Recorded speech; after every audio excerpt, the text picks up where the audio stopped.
নওগাঁর পত্নীতলায় যা ঘটেছে তা শুধু একটি অনিয়ম নয়, কৃষকদের সঙ্গে প্রকাশ্য বিশ্বাসঘাতকতা।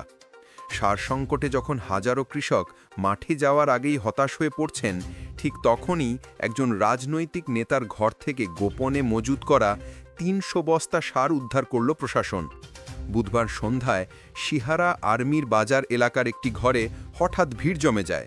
খবর ছড়িয়ে পড়ে এখানে নাকি গোপনে সার মজুত করে রাখা হয়েছে। সঙ্গে সঙ্গে ঘটনাস্থলে পৌঁছান কৃষি কর্মকর্তা সোহরাব আলী। ঘরের দরজা খুলতেই যেন সব সন্দেহ সত্যি হয়ে গেল। সারি সারি বস্তা, মোট ৩০০ বস্তা।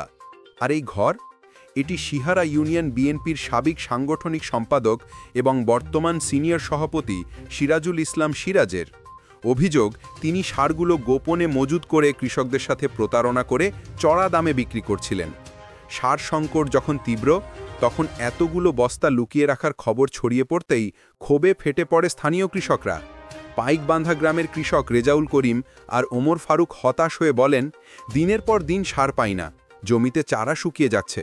আর কেউ যদি রাজনৈতিক ক্ষমতার জোরে ৩০০ বস্তা সার লুকিয়ে রাখে, এটা কৃষকদের সঙ্গে প্রতারণা ছাড়ার কিছুই নয়, এর কঠিন শাস্তি চাই।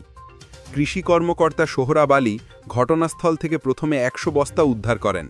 তিনি জানান, এই ১০০ বস্তা আমি নিরাপদে রেখেছি, কিন্তু বাকি ২০০ বস্তা এখনও তার গুদামেই রয়েছে।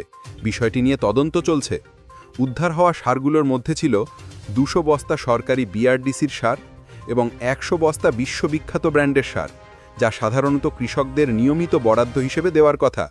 এদিকে স্থানীয় কৃষক, ভুক্তভোগী এবং সচেতন নাগরিকরা ইউএনও এবং ঊর্ধ্বতন কর্তৃপক্ষের কাছে জোর দাবিও জানিয়েছেন, ঘটনাটির সুষ্ঠু তদন্ত, মজুতকারী ও সংশ্লিষ্ট সিন্ডিকেটকে আইনের আওতায় আনা, উদ্ধার সারের দ্রুত কৃষকদের মধ্যে বিতরণ, ভবিষ্যতে সার সিন্ডিকেট দমনে কঠোর নজরদারি।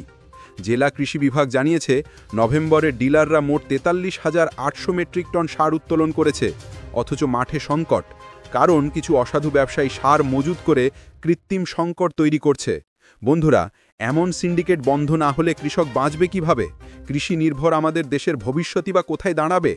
আপনারা যদি মনে করেন এই অন্যায়ের বিরুদ্ধে সবাইকে দাঁড়ানো উচিত, তাহলে ভিডিওতে লাইক দিন, কমেন্টে আপনার মতামত লিখুন এবং আজকের হট নিউজ চ্যানেলটি সাবস্ক্রাইব করুন আরও নতুন সব গুরুত্বপূর্ণ আপডেট পেতে।